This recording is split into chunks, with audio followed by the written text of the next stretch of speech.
2021 से 2025 shark tank India के 4 सालों में अलग अलग तरह की कंट्रोवर्सीज देखने को मिली। फेक स्टार्टअप से लेकर बेबुनियादी वैल्यूएशंस तक, शो के बाहर जाकर डील साइन न होना, शार्क्स के बीच में बहस, इवन गाली गलौज, क्या कुछ नहीं हुआ। कभी कंटेस्टेंट्स किक आउट हुए तो कभी खुद बेचारे शार्क्स को ही शो से बाहर निकाल दिया गया। You're not going back.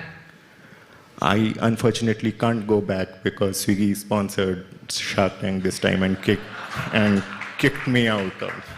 What do you mean kicked you out? तो कभी किसी ने सोनी को ही सू कर दिया। इस वीडियो में हम शार्क टैंक इंडिया के बिगेस्ट कंट्रोवर्सीज के बारे में बात करेंगे जो सबसे ज्यादा लाइमलाइट में रहे। चलिए सबसे पहले बात करते हैं controversy number 1, personal touch skin care.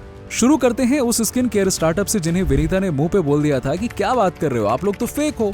मेरा मतलब है कि लिटरली ऐसा नहीं, लेकिन हाँ डिप्लोमेटिक तरीके से बोल दिया था कि फेक हो। अब काफी लोगों को ये लग सकता है कि विनीता क्योंकि सेम कैटेगरी से हैं तो वो उनके नंबर्स देखकर जेलस हो गई होंगी, इसीलिए उन्होंने ऐसा बोला होगा। आपको बता दूं कि सीजन 2 में रिकॉर्ड कॉस्मेटिक्स के साथ में ऐसा हुआ था, लेकिन यहाँ पे विनीता गलत नहीं है। सीजन 4 में पर्सनल टच स्किन केयर नाम का स्टार्टअप आया।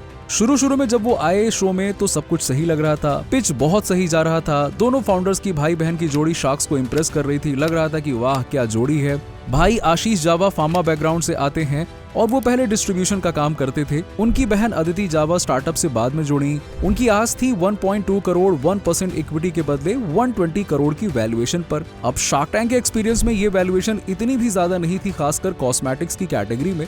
सवाल जवाब का सिलसिला भी बहुत सही चल रहा था, लेकिन फिर क्या होता है कि उन्होंने शार्क्स को अपना एक viral Instagram social media post दिखाया जिसपे उन्हें 2 मिलियन व्यूज आए हुए थे। लेकिन जब उन्होंने वीडियो को ओपन किया, उसे प्ले किया तो उसमें सिर्फ दोनों फाउंडर्स अपने आप को और अपने ब्रांड को इंट्रोड्यूस कर रहे थे। और उस पे लाइक्स जब देखे गए तो पता चला कि इस पे तो 705 यानी कि 705 लाइक्स ही थे और उन्होंने बूस्ट भी नहीं किया हुआ था, ऐसा आशीष ने गारंटी के साथ कहा। जब ध्यान से देखा गया तो पता चला कि 705 लाइक 2 मिलियन व्यूज पे, ये नंबर्स तो कुछ गड़बड़ लग रहे हैं। 2 मिलियन व्यूज पे अगर मरमर के 1% का एंगेजमेंट रेट रहा तो भी 20,000 लाइक्स आने चाहिए थे, लेकिन इनके वाले पोस्ट पर 0.03 था लाइक का रेट। इसके बाद शार्क्स के मन में एक डाउट तो ऑलरेडी आ ही चुका था, क्योंकि उस पोस्ट के बाद शार्क फाउंडर्स को धड़ाधड़ नंबर्स पूछने लगे। तभी जल्दबाजी में आशीष बोल गए कि उन्हें अपने ऑर्गेनिक सेल्स तो पता ही नहीं है, उन्होंने कभी कहीं किसी कॉन्वर्सेशन में बस नंबर सुना था। ये तो फिर भी ठीक था, लेकिन पिच के बाद विनीता पर्सनली उनके साथ बैठी नंबर्स को चेक करने के लिए, तब जाकर सारा का सारा सच सामने आया। उन्होंने अपना शॉपिफाई का डैशबोर्ड खोल के दिखा दिया, जो कि बाय द वे कॉन्फिडेंशियल होता है, लेकिन फिर भी उन्होंने दिखाया। तब विनीता ने जब सारे नंबर्स देखे तो उन्होंने कहा कि क्या बात कर रहे हो, ये तो B2C स्टार्टअप है ही नहीं। चलिए अब विनीता ने ऐसा क्यों कहा, इसके लिए जरा इनके नंबर्स को समझ लेते हैं, इनके मैथ्स को समझते हैं। उनके डैशबोर्ड में 1.3 करोड़ रुपीस की अक्टूबर 2024 की सेल दिख रही थी, जिसमें 2 लाख के डेली सेल्स आ रहे थे, फिर 50 लाख पर अचानक और कभी कभी तो डायरेक्टली 0 हो जाते थे। अब यहाँ पे ये देख के साफ साफ समझ में आ गया कि ये नंबर्स मैनुअली हो रहे थे या कुछ अलग ही झोलझाल चल रहा था। उसी एक महीने के सेल्स में वेबसाइट पर 6 से 7 हजार विजिटर्स का ट्रैफिक आ रहा था, और गेस करिए कि ऑर्डर्स कितने थे, 6 से 7 हजार।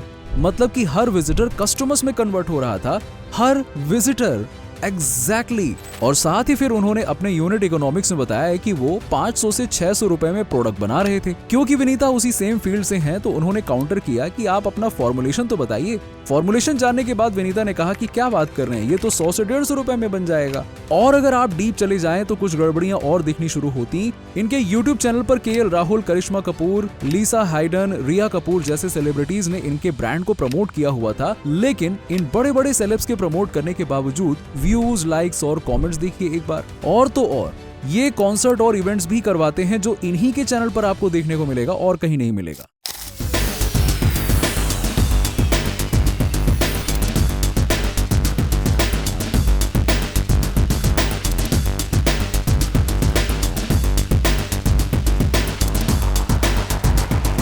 अब आप बताइए कि क्या आपको याद है कि आखिरी बार आपने ऐसे कौन से फाउंडर का स्टार्टअप आपने इस तरह से बेचते हुए देखा था? तो असल में ये कोई B2C स्टार्टअप है ही नहीं जो कस्टमर्स को बेचते हैं। ये तो B2B बिजनेस हो सकता है जो कि डिस्ट्रीब्यूशन का काम करते हैं, जो कि आशीष का बैकग्राउंड भी रहा है, या फिर ये MLM स्कीम भी हो सकती है। लेकिन यहाँ पे सवाल ये है कि अगर ये ऐसी चालबाजी कर भी रहे थे तो खुद विनीता को बिहाइंड द सीन बुला के डैशबोर्ड दिखाने की क्या जरूरत थी? इन्होंने सोच भी कैसे लिया कि इंडिया के लीडिंग कॉस्मेटिक ब्रांड की फाउंडर जिसने जमीन से धंधा बनाया है उसे ये चकमा दे देंगे? कंट्रोवर्सी नंबर 2, सोनी गॉट सूड। किसी ने तो सोनी चैनल को ही सू कर दिया। जी हाँ, सीजन 3 में ट्रैम्बो स्पोर्ट्स नाम का एक स्टार्टअप आया था।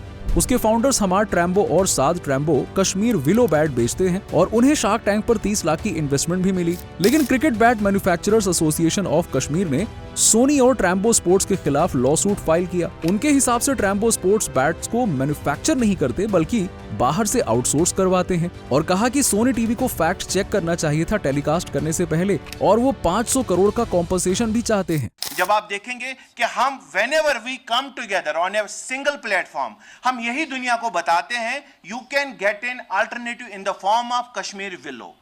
तो ये सब हमारा एक कलेक्टिव एफर्ट है। अब ये तो बहुत ही बेबुनियाद है क्योंकि सोनी शो के शुरुआत में ही डिस्क्लेमर डाल देता है कि वो सिर्फ एक मंच यानी कि प्लेटफॉर्म है और किसी भी तरह के फॉल्स मैसेज के लिए रिस्पॉन्सिबल नहीं है। Controversy number 3, shark tank legal notice. Dorje T के को-फाउंडर स्पर्श अग्रवाल ने अपने लिंक्डइन पोस्ट में बताया कि शार्क टैंक इंडिया वालों ने उन्हें लीगल नोटिस भेजा। उनके यूट्यूब एड्स पर कॉपीराइट वायलेशन लग गया जबकि वो उन्हीं के पिच के शार्क टैंक वाले क्लिप्स यूज कर रहे थे। स्किपी, असेंबली, परफोरा, होवो fresh, beyond snack, Wakaoo foods, नशर mile और ऐसे कई कंपनीज लाखों खर्च कर रहे थे अपने शार्क टैंक कंटेंट को पुश करने के लिए, जिससे कि उन्हें फ्री पब्लिसिटी और शार्क टैंक इंडिया के ब्रांड होने का एक ब्रांड रिकॉल मिलता है। अब कई स्टार्टअप्स ने जब क्लिप्स पोस्ट किए तो उनके पिचेस को सोनी ने पुल डाउन कर दिया।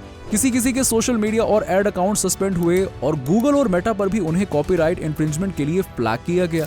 होरा टेक्नोलॉजीज के सीईओ और को-फाउंडर यशवंत बुधवानी का मेटा अकाउंट ही डिसेबल हो गया। लेकिन सोनी पिक्चर्स और स्टूडियो नेक्स्ट जो कि शार्क टैंक इंडिया को प्रोड्यूस करते हैं वो कंटेंट को इन परपेट्यूइटी यानी कि हमेशा के लिए ऑन करते हैं। उनके डिफेंस में कॉपीराइट एक्ट सेक्शन 17 के तहत producer is the author of the work. Controversy number 4, no deals off screen. Season 2 में अक्षय शाह नाम के कंटेस्टेंट ने एक्स पर पोस्ट किया। उन्होंने कहा कि उनकी एक फाउंडर से मुलाकात हुई है जिसे सीजन 1 में 2 शार्क्स से डील मिली, लेकिन शो के बाद में शार्क्स ने ना ही उनसे बात की ना ही किसी ईमेल का रिप्लाई किया। जब किसी ने पूछा कि वो फाउंडर आगे आकर क्यों नहीं कहता है कुछ भी, तो अक्षय ने बताया कि कई फाउंडर्स में हिम्मत नहीं होती है, इसीलिए उन्होंने कभी किसी शार्क का नाम नहीं लिया। उन्होंने और भी ऐड करके कहा कि 50% कंटेस्टेंट्स के साथ में ऐसा ही बर्ताव होता है। अक्षय शाह iWeb टेक्नो के फाउंडर थे जो कि सीजन 1 में फाइनलिस्ट थे। हालांकि उनका एपिसोड एयर नहीं हुआ था और उन्हें फंडिंग भी नहीं मिली। कई फाउंडर्स का ये भी कहना था कि जो शो पर रकम कमिट की गई थी वो शार्क्स ने बाद में जाकर ऑफ स्क्रीन इन्वेस्ट करने से ही मना कर दिया। लेकिन शार्क्स का इसमें यह कहना था कि ड्यू डिलिजेंस में ऐसी बहुत सी चीजें निकल के सामने आती हैं जिसकी वजह से वो इन्वेस्ट नहीं करते हैं, जैसे कि फाउंडर्स पैसे मिलने के बाद घोष कर देते हैं, फोन कॉल्स भी नहीं उठाते, कंपनी के इंटरनल मामलों में रेड फ्लैग्स नजर आते हैं, जो नंबर शार्क टैंक पर कोट किए गए थे जो कि बाद में जाकर गलत निकलते हैं या फिर वो मैच नहीं करते हैं। कई बार फाउंडर्स शार्क टैंक के वैल्यूएशन का इस्तेमाल करके मार्केट में और भी बेहतर वैल्यूएशंस ढूंढने निकल पड़ते हैं और वर्स्ट केस सिनेरियो में तो ये होता है कि फाउंडर्स इन्वेस्टर्स का पैसा ही उड़ा देते हैं। Third season, in 2 weeks there is a deal which is already shown. That guy is not responding already. Yeah. What also happens? इसीलिए 60% डील्स फाइनलाइज ही नहीं हो पाती हैं। हालांकि इसके अलावा भी शार्क टैंक में कई सारी कंट्रोवर्सीज हुई हैं, जैसे कि पैराडाइज के पिच में अनुपम ने कंटेस्टेंट्स के इंटीग्रिटी पर डाउट ले लिया था जब विनीता ने उन्हें छोड़कर अमन के साथ डील पक्की कर ली। खैर, तो दोस्तों ये हमारे शार्क टैंक इंडिया के सबसे बड़े कंट्रोवर्सीज में से कुछ कंट्रोवर्सीज थी। अगर आपको इसका पार्ट 2 वीडियो चाहिए तो हमें कमेंट में पार्ट 2 जरूर लिखिएगा और सबसे इंटरेस्टिंग कंट्रोवर्सी कौन थी ये भी कमेंट करके बताइएगा। चलिए मिलते हैं आपसे अगले वीडियो में। चैनल को सब्सक्राइब करें, वीडियो को लाइक करें और शेयर करें।